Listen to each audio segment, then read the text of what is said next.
My husband drained our entire account while I was unconscious in the hospital. After all I've done for you, I deserve this, his message read. I sent back a single thumbs up. The next day when I was discharged, I didn't go home. My name is Natalie Rhodes, 43 years old, and I've spent the last 19 years working as a regional manager for a logistics company. Not glamorous, not easy, but it paid the bills. And it paid for Evan's motorcycle upgrades, weekend golf trips, and new tools he barely used. We never had children. Not by choice, just how life worked out. Instead, we had our 3-bedroom house in Madison, Wisconsin, our rescue dog Bella, and a quiet rhythm built around my travel schedule and his projects in the garage. I'd been ignoring the fatigue for months. Tightness in my chest, dizzy spells, shortness of breath climbing stairs. Probably just stress, Evan would shrug, half listening as he scrolled on his phone. But it wasn't stress. It was a blocked artery. I collapsed at the airport coming home from a client conference in Denver. Woke up 2 days later in St. Mary's Medical Center. IVs in my arm, heart monitor beeping steadily beside me. You had a cardiac event, the doctor said gently. We placed a stent and stabilized your heart. You're lucky. I didn't feel lucky. Not when I picked up my phone and found one unread message from Evan. No flowers. No calls. No "are you okay?" Just one screenshot of our joint bank account. $0 balance. And beneath it, after all I've done for you, I deserve this. He'd taken $78,412. My savings. My emergency fund. My entire cushion after 2 decades of work. I stared at the message for a long time. Then, without emotion, I sent back a single thumbs up emoji. The nurse came by to check my vitals. Will someone be picking you up tomorrow? She asked. I smiled politely. Yes, I lied. That night I called Marcy, my older sister. We hadn't been close for a few years, life, distance, and different paths. But she answered after the second ring. You okay? She asked, concerned. Not really, I said. I need a place to stay for a few days. And I need you not to tell Evan I'm out of the hospital. There was a pause. What happened? He thinks I'm still unconscious. He cleaned out our accounts. I'm not going home. Marcy picked me up the next morning in her beat-up Subaru, a travel mug of coffee waiting in the cup holder.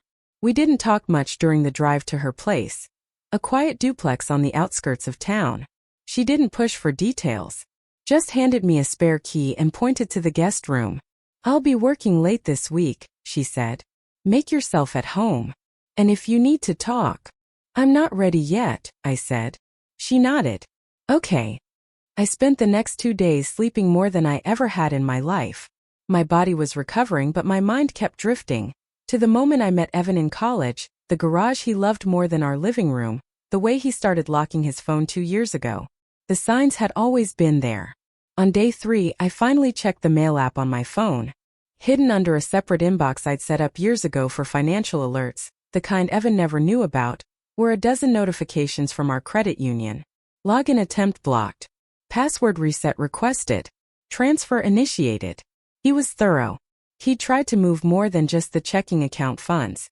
But what he didn't know, and never asked, was that I had long ago separated most of my assets. Quietly. Legally. No secrets, just caution. I'd funded his custom-built motorcycle because he said it made him feel free. I'd paid off his student loans because he said the debt made him feel less of a man. But I never told him about the inheritance from my grandmother. Never told him about the Roth IRA I opened in my maiden name before we married. On paper, he'd taken everything.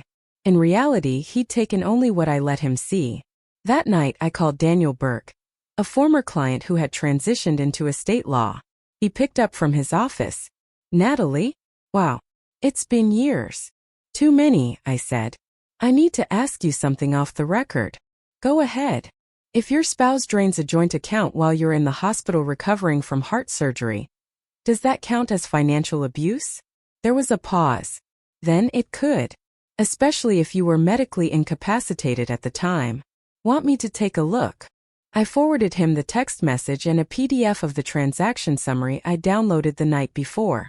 Also, I added, I refinanced the house 6 months ago. It's in my name only. Daniel let out a low whistle. That changes things. I want to know where I stand, I said. before he realizes I'm alive and starts planning his next move. Daniel's voice turned serious. Then let's make sure his next move is one he regrets. The next morning, Daniel sent over a list of documents he needed. Hospital records confirming the timeline of my surgery, a screenshot of the account transfer, and a copy of the refinancing paperwork. I had most of it ready before lunch. While gathering the files, I got a text from a number I hadn't saved, but recognized instantly. "Where are you? I came home and your stuff is gone."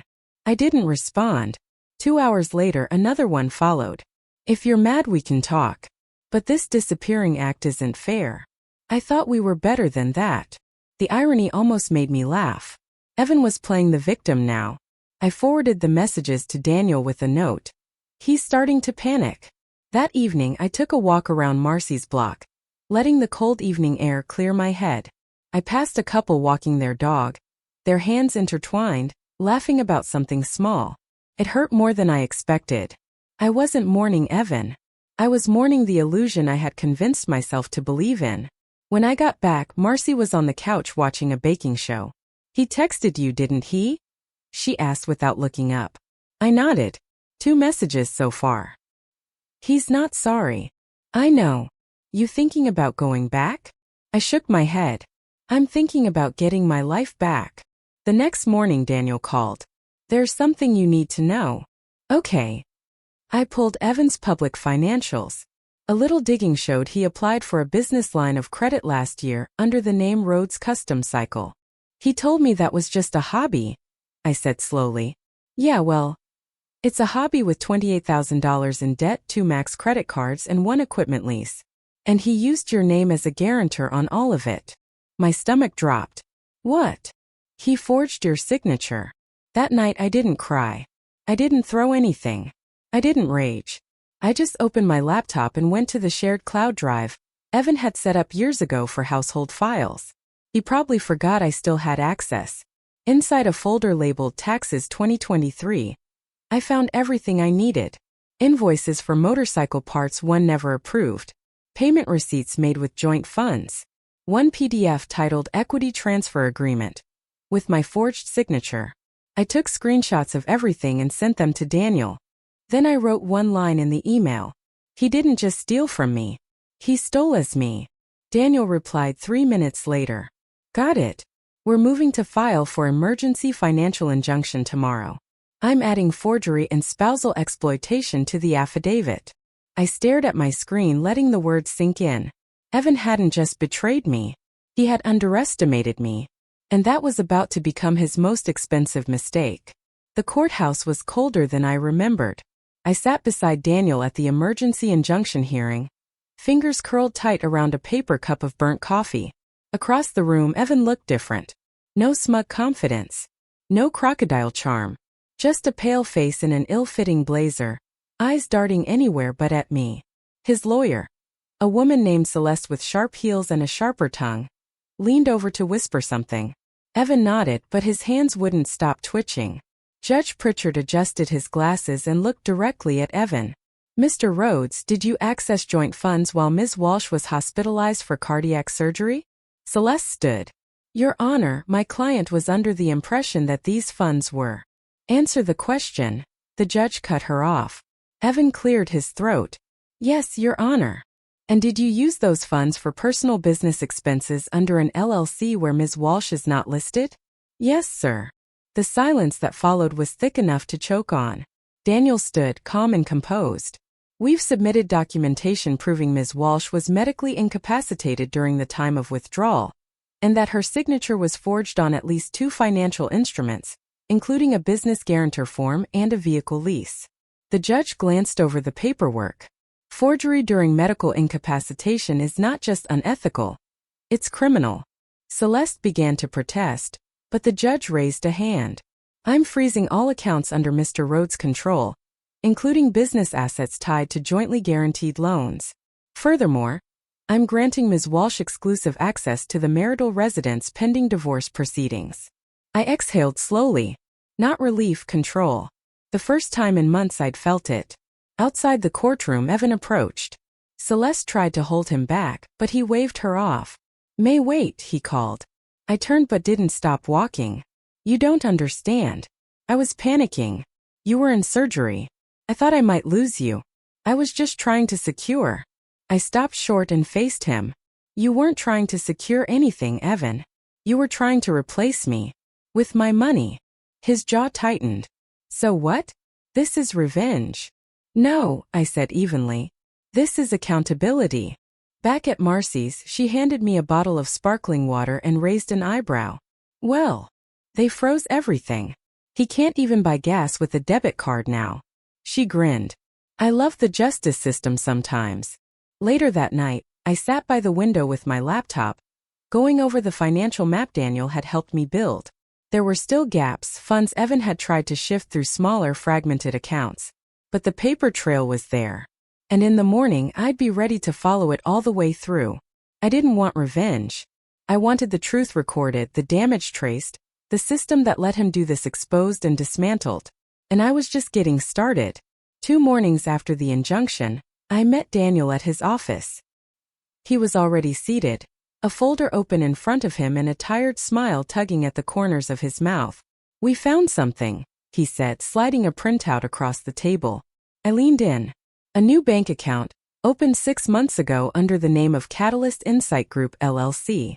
A name I'd never heard, but the address listed was painfully familiar. Evan's startup workspace, the one he always said was just a co-share for meetings. Daniel tapped the paper. He's been funneling money into this account for months. Regular deposits, most under the reporting threshold. Classic structuring behavior. My fingers curled around the edge of the paper. What's the balance? $132,000 and some change. Mostly from your joint account and a few old investment funds registered in your name. I swallowed hard. So he's been planning this for longer than I thought. Daniel nodded. He was laying the groundwork, possibly thinking he'd run with the funds once your health failed or if you weren't in a position to fight back. I sat back in my chair, anger pulsing low and steady beneath my ribs. Well, here I am. He gave a small smile. And we're far from done. That afternoon, I received a text from an unknown number. Maeve, you don't have to do this. Think about everything we built. This is just hurting both of us. I didn't reply, but I forwarded it to Daniel along with a new request. Can we look into who else has access to this Catalyst account? 2 days later I had my answer. Elise Sanders. The same Elise I remembered from Evan's office parties. The business consultant who always hovered too close, whose name popped up in late-night text alerts more than once. She's listed as an authorized signatory, Daniel confirmed. She's made withdrawals too. I stared at the name.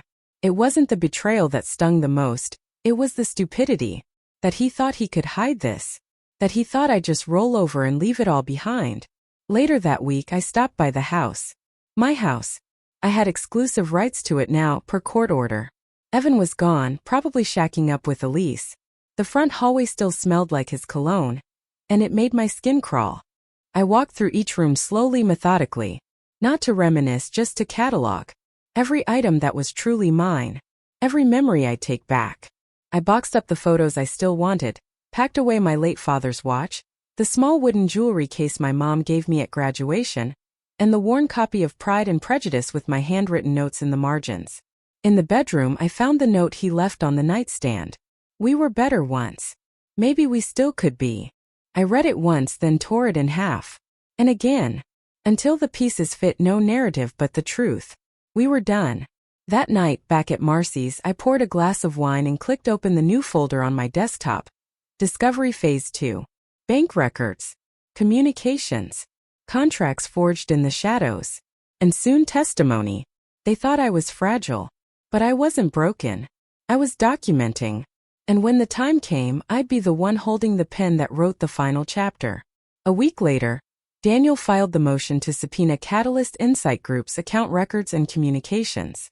We attached everything, withdrawal patterns, Elise's signature authority, and even the property improvements Evan had funded with misappropriated money. The hearing was scheduled for the following Monday. That Friday night, I received a call from an unfamiliar number. I almost didn't pick up, but something told me to answer. Maeve, please don't hang up. Evan's voice came through the line, tense and oddly panicked. I didn't speak. I know what's happening. Elise got a notification from the bank about the subpoena. She's freaking out. Thinks she's going to be indicted. I kept my silence. I didn't mean for things to get this far, he continued. I was angry. I felt pushed out of our marriage. And Elise, she told me you had hidden assets that you were planning to leave me. I closed my eyes. Gaslighting even now. She manipulated me, he said.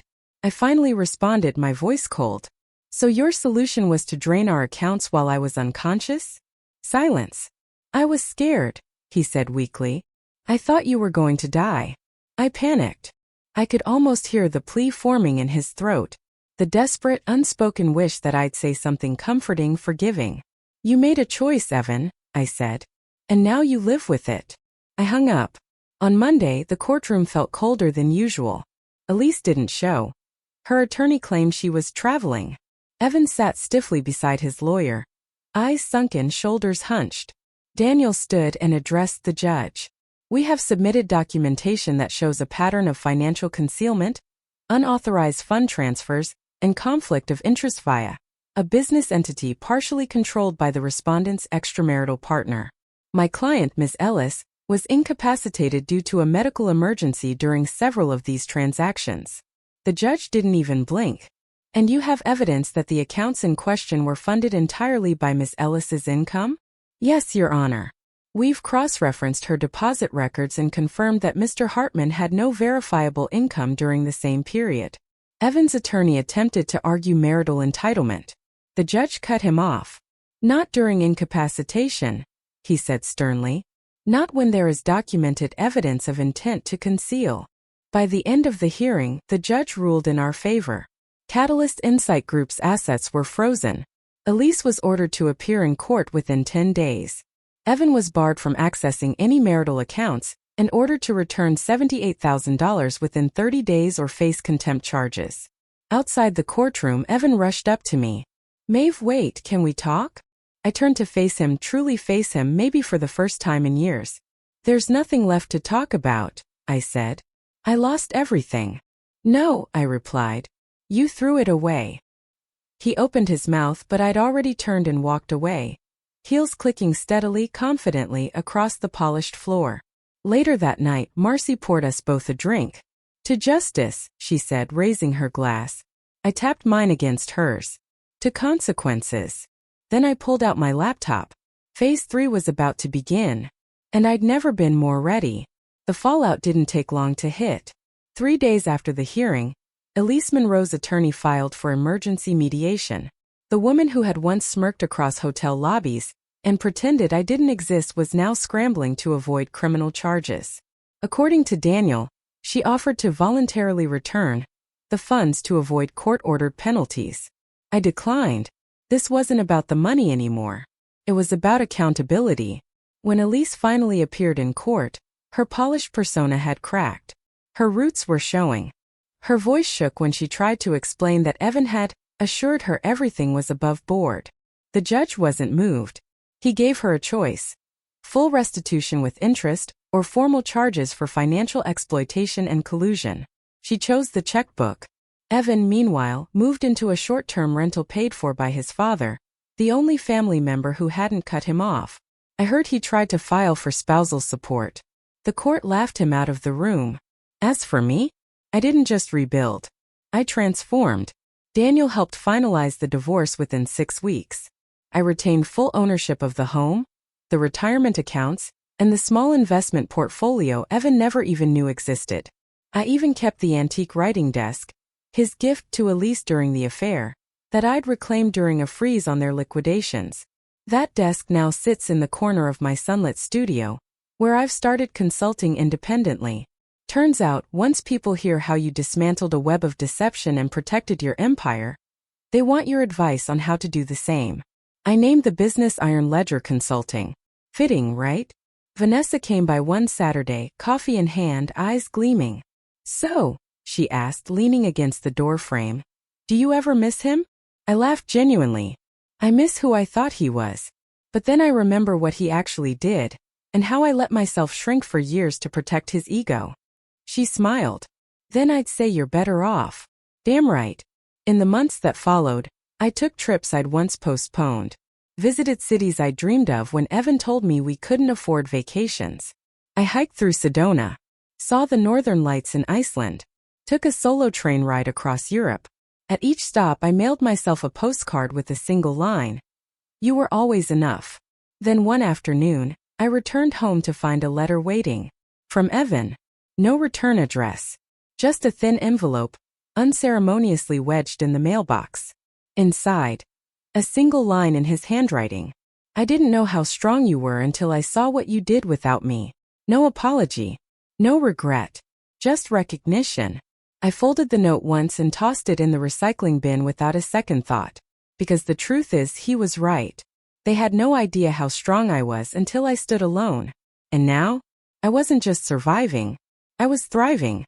In the ruins they left behind, I'd built something unshakable. Myself.